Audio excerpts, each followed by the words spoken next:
We bought Intel's i5-11400 on launch day of the new 11 series CPUs. We've already viewed the 11600K and two other ones that probably shouldn't be named anymore. And we bought the 11400 because at $184, it's right around the price range that AMD has temporarily abandoned.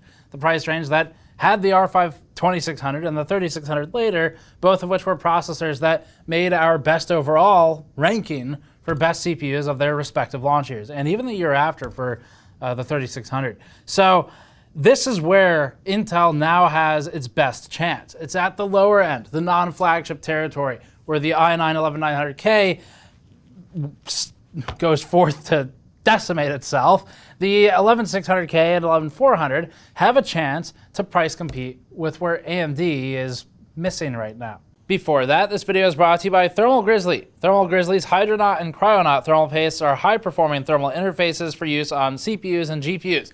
You can bring an old card back to peak performance by repasting it and doing preventative maintenance, and Thermal Grizzly's Hydronaut is ideal for water cooling and air cooling for new and old cards alike. Cryonaut paste is one of the top performing pastes for extreme overclocking with CPUs and GPUs and has been used in several world record scoring machines. Learn more at the link in the description below. I actually just realized this is the i7 box, but you get the idea. We bought the 11400 for $184. For comparison, the 3600 presently today, when we checked Amazon and Newegg, was priced at about $220 US. So it is still available sometimes if you can catch it, and it's a little bit more expensive than the 11400. The 3600 was regularly available for $200 during most of its life, and there were a few sales, some of you might remember, where it dropped down to $160. So depending on where you take the measurement and time, the 3600 can look a little bit better than it might when it's considered at $200 or $220. For the most part, we're considering it a $200 processor, since that's what it was for the vast majority of its lifespan. But if you're buying today, obviously it's $220, at least where we checked. The 10600K, for comparison, is priced in the range of $224 to $230. The 11600K is about $270, and the 11900K isn't worth mentioning. Finally, for reference to a few years ago, the R7-2700 was also, for a long time, especially in the back half of its life, a $200 processor. So a couple things to note here. The 11400 does not have a K at the end of the name, which means that it can't overclock. It is a locked SKU, but the new motherboards in the B and H range do have more memory capabilities than they used to, so that's somewhat of an upside. Either way, though, the 11400 itself cannot overclock. The 5600X and the 11600K both can, but they're also both more expensive. The 11600K is nearly $100 more expensive than the 11400. It is in price range where, if you're considering the 11.4 or the 11.6, the reason you're looking at both is probably because you're curious whether or not the extra $100-ish gets you anything worth note. That's what we're going to look at today. The 5600X is not distant in price too much from the 11600K, but is significantly more expensive than the 11400 at over $100 different. I know some of you will say, but I can get it at Micro Center for whatever, $280. Most people don't have a Micro Center near them, including us. So we go by online pricing for everything, because it's a level playing field. Just like benchmarks, we want the consideration to be even. Our goal is not to position one processor better than the other by picking and choosing the pricing and the retailer. So we choose them all from the same place. Okay, so the 11400 we're going to get into. It's a 6-core, 12-thread part. It does have hyper-threading, and being a sub-$200 processor right now means that it's in a rare category that's been absent for AMD since the 5000 series launched, but still kind of occupied by 3600, and they'll readdress this market later. And for Intel, the 10.4 was in it previously, and as that came down in price, it looks like it became a bit of a better deal over time. So if you have the funds, the 5600X or the 11600K might be more appealing, but the 11.4 could be an option to free up more of your budget for a GPU or something in the future. And using the benchmark data will help you determine if the respective cost increases of 46% and 63% for the 11600K and the 5600X are worth it as compared to the results you get out of it when considering versus the 11400. Let's get into the benchmarks. Red Dead Redemption 2 is up first for games, tested at 1080p here. The i5-11400 ran at 160 FPS average, with lows well paced at 106 and 95. Technically, this game has routinely had Intel proportionally ahead of AMD's frame time consistency, but not necessarily in ways that are meaningful. A lot of people see 1% and 0.1% numbers marginally different and then jump to conclusions that their favored CPU is somehow quote-unquote smoother. This is erroneous though, because those have much wider error by nature of how they're calculated, and it does require more than just a slight shift to become noticeable. Regardless, the 11400 outdoes the 3700X and 3600 meaningfully by 22% against the latter, and is nearly tied with the 5600X in average FPS, but ahead in lows. The 11600K would offer an uplift of 7%, not nearly worth the $100 for most buyers, but something we can at least measure. The 11400 seems like one of the better value options for gaming right now, although you lose a lot of the customization and overclocking freedom that the K SKUs offer. If those things don't interest you and you're more focused on value, this is worth paying attention to. It outdoes the still available 3600 as well, which is actually priced higher right now despite having been cheaper in the past than the 11400. Hitman 3 is up now, still relatively new to our CPU bench for this launch cycle. Our settings for this benchmark are particularly abusive on CPUs with the heavy physics processing seen in the game. Hitman 3 allows the 11400 to run at 120 FPS average, with lows disproportionate when compared to the 11600K. Regardless, positioning is between the 3700X and the 11600K, the latter of which is about 8% ahead. Compared to the R5 3600, the 11400 holds a 15% advantage, more noteworthy in this game than some others. The pricing and the performance seem appropriate for this CPU, unlike the 11900K or 11700K. In our F1 2020 test at 1080p, the test had the 11400 at 250 FPS average, which has it outperforming the 3600 by 14% and the 2700 by 37%. Low performance is proportional, so there's no meaningful advantage here. The 11600K offers a 19% performance bump over the 11400, thanks to its higher boosting frequency, while the 5600X showed a 28% increase. If we want to try and boil everything down into one unit, then the 11600K costs 46% more than the 11400, while the 5600X is 63% more, and together, those two CPUs offer a 19% or a 28% performance increase, respectively. Keep in mind, though, that both the 11600K and the 5600X can be overclocked, which would further improve the FPS advantage and move them a bit closer in terms of cost reasoning. Cost doesn't always scale linearly with performance, and we shouldn't expect necessarily a linear scale, but it gets less and less reasonable to purchase the higher-end CPUs. Those Halo products have a large marketing cost attached to them, and at the 11400 level, we're fairly distant from most of that marketing expense that gets tagged on to the higher end products. At 1440p, GPU limitations are a factor, so we see more clumping of results in the middle of the pack. The ceiling's about 277 to 280 FPS average here, with the 11400 far below at 243 FPS average. This means that there's still CPU scaling room, even with a heavier GPU load. Depending on which CPU you're using, of course, this can be limited. The 11400 outperforms the R5 3600 counterpart by 12% here, with a lead of 34% over the R7 2700. An extra $100 or more gets you the 11600K and a 9.5% improvement, or the 5600X and the 11% improvement. Applying this extra expenditure towards a GPU might be more beneficial for people playing games that aren't purely FPS driven, like Rainbow Six or CSGO. Speaking of, Rainbow Six Siege at 1080p is more sensitive to frame time and frame rate, and has the advantage of being entirely CPU bound in our testing. This means that we can see the full scale in our results between the CPUs without a cutoff imposed by another component. The 11400 ran at 414 FPS average. Obviously, this is plenty high in an objective sense, but we want the comparative numbers. The 11600K ends up 7% ahead of the 11400 here, while the 11400 itself leads our previous budget-conscious, actually number one choice, the R5 3600, by 8%, or 414 to 384 FPS average. The 11400 ends up near the 10600K with stock turbo limits, and not distant from the once flagship 9900K. Overall, this positioning is healthy for the i5-11400, and as long as you're spending around $170 to $190, this is a good budget choice, even in spite of its locked nature. 1440p has a switch in the charts, as we discussed in the previous two CPU reviews. It ranks the 11400 at rough equivalence with the R5 5600X, including 1% and 0.1% lows. The 11900K isn't much better, nor is the 11600K, and that's because we're clearly GPU bound in these results. Everything looks the same, because it is. Other than the 10900K, everything from the R5 5900X to the 10900K is at least sometimes encountering a GPU limit, which means that our only real takeaway is about GPUs. Sometimes the CPU doesn't matter as much as the GPU limit.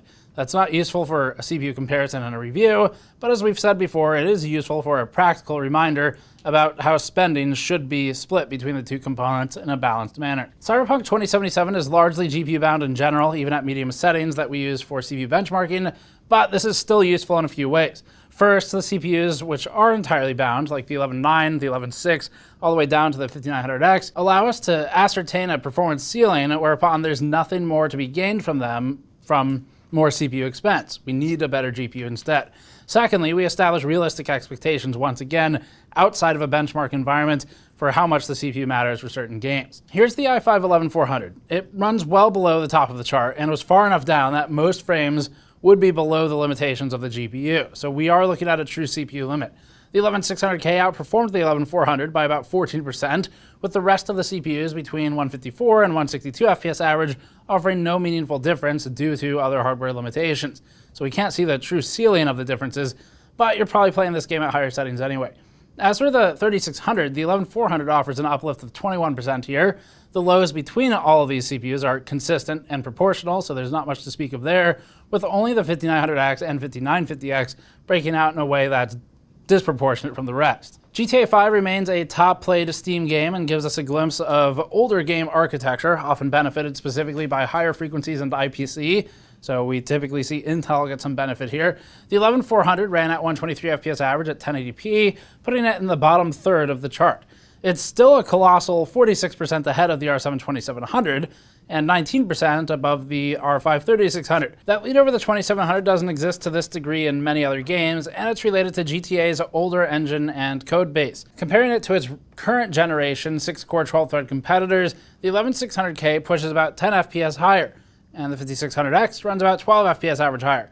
Both of those numbers make the 11400 a relevant choice, specifically because of its lower cost. The 1440p results for GTA are nearly identical to the 1080p data at the low end of the chart especially, so we'll jump to the 5600X and 11600K comparisons, where you can see that the two CPUs are functionally equivalent at 1440p, and they tested about 9% better than the 11400. Our production benchmarks will start with Blender cycles rendering on the CPU. This is actually useful even if you GPU accelerate, because you can render from both ends of the animation, one on the GPU for the first half and one on the CPU for the second half.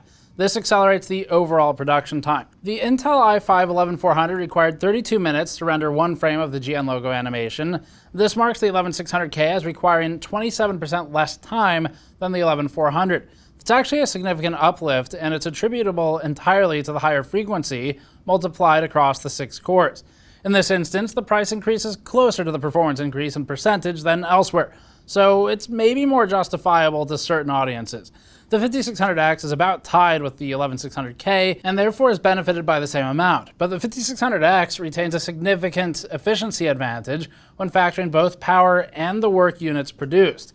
Impressively, but not wholly unsurprising, the older 8-core 16-thread 2700 outperforms the 11400 as well, and that's because this is a tile-based render that spawns one tile per thread. Chromium code compile is up now, representing programming compiled to the best of our abilities while still only using one benchmark for it. The 11400 required 157 minutes, which has it about the same as the R7 2700. This is a benchmark that does, to some extent, benefit from generational improvements even within Intel's close generations, so the 11400 reflects some of that here, but it's still at the bottom of the chart. Compression and decompression are getting tested now, measured in millions of instructions per second, or MIPS and 7-zip. Starting with compression, the 11400 was able to perform 57,000 MIPS on average, allowing the 11600K a lead of 7%. The 11400 technically outperforms the R5 3600 from AMD's temporarily abandoned $200 price point, but only by 3%. In decompression, the stack shuffles pretty heavily for the 11400. The 11400 is now at the bottom of the chart, alongside the 11600K, and is behind the R5 3600, which enjoys a 12% uplift.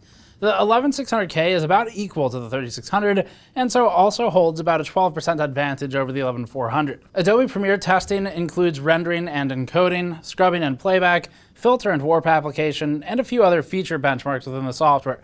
The aggregate score has the i5-11400 scoring 642 points, the new worst on this chart, Its core deficit against the older 2700 hurts it more than the IPC boost over Zen Plus, as the mid-step Zen architecture, and the frequency and boosting reduction hurts when compared to the 11600K. The 11600K outperforms the 11400 by 13%, which aligns with some of the gaming tests, and is perhaps meaningful to some of you out there. The 5600X, meanwhile, ranks about 15% better. Compared to the R5 3600 that was available primarily for $200 for a long time while we recommended it as our primary choice, the difference is a 6% advantage for the 3600 in this test. Again, that's different than the results we saw in games, where the gaming tests often let the 11400 take the lead. The 11400 is not bad here, but only if you're doing something else that it's good at as your primary use. We'd buy one of the many other CPUs on this chart before the 11400 for a premier heavy build, even if it's an older 3700X, assuming you can find one below the original MSRP. Adobe Photoshop was an Intel strong point for many years in our test suite, but has since seen some dominance in the form of AMD's 5000 series CPUs at the top. Rocket Lake gets close, but doesn't reclaim what Intel once had. The 11400 scored 1,003 points here, an aggregate summary once again of filters, transforms, saves, warps, and other tasks. And this has it alongside the 10700K and 2% ahead of the R5 5600X. Perhaps not a strong argument for the 11400, but technically a minor advantage. Not a big one, but any advantage at such a price cut is worthwhile to at least talk about.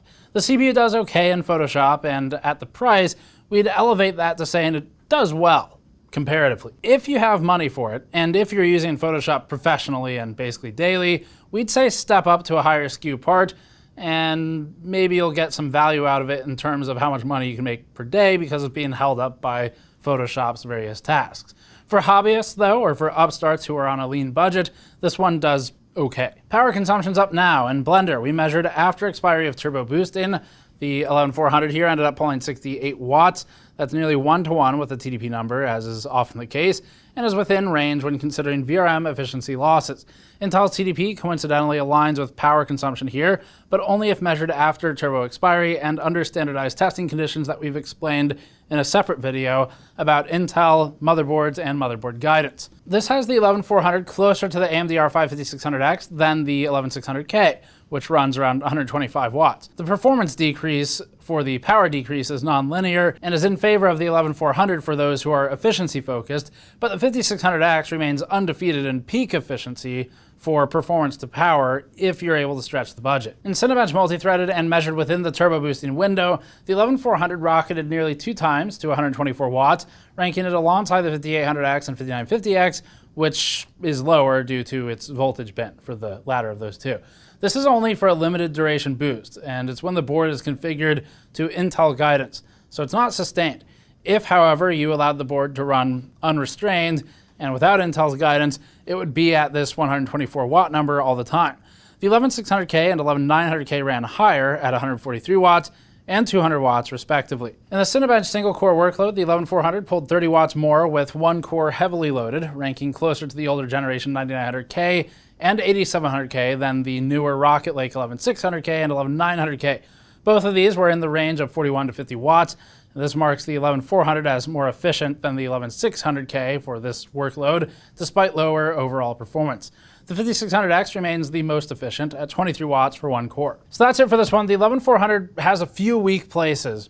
Overall, if you're gaming focused first, and if you're willing to sacrifice that flexibility and some of the freedom you get to play around with the 11400 at a later point or immediately, but overclocking often has the most tangible benefit later on when you're in the last few months or year trying to stave off and upgrade a little bit longer.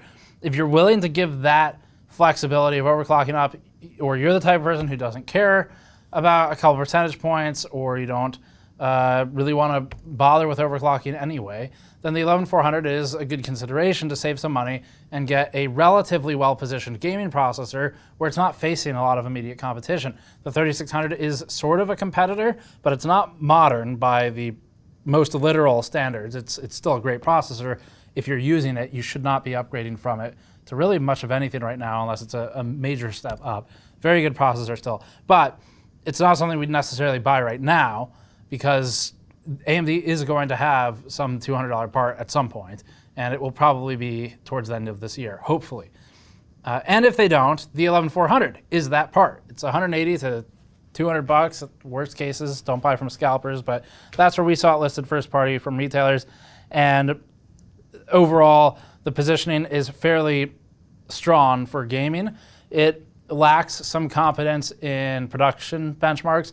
So there's a few places where the 11600K becomes more relevant than it might otherwise be versus the 11.4 as compared to games. An example would be Photoshop, where that higher boosting frequency, since it's multiplied across all threads, or all cores at least, becomes tangibly noticeable in terms of the performance increase you get in certain applications, like Photoshop, for example. It's not true for all of them, but for a couple, it might be worth considering the 11600K or the 5600X price increase if you're planning to do any amount of pseudo-professional or professional work that involves non-gaming applications. That's where those $300-ish CPUs start to become more meaningful as an upgrade. In gaming, for a lot of people looking at these price classes, $100 up from the 11400 is a very large jump, and that amount of money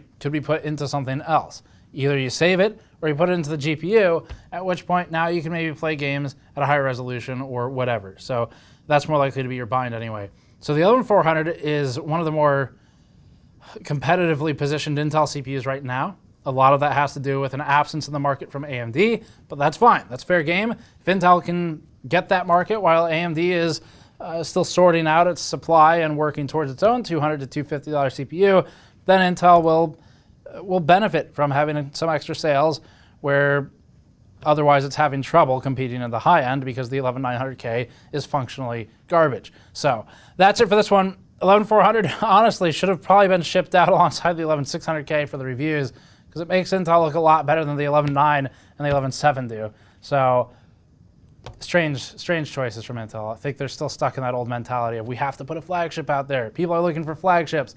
But in reality, if the flagship sucks and it costs a lot, it's going to hurt the reputation a lot more than saying, you know what, we're going to target the lower end market where our competitor has decided to leave it wide open for a little bit. But anyway, that's it for this one. Thanks for watching. Subscribe for more. You can go to store.gamersnexus.net to pick up things like our toolkits or our mouse mats, or you can go to patreon.com/gamersnexus to help us out directly. Thanks for watching. We'll see you all next time.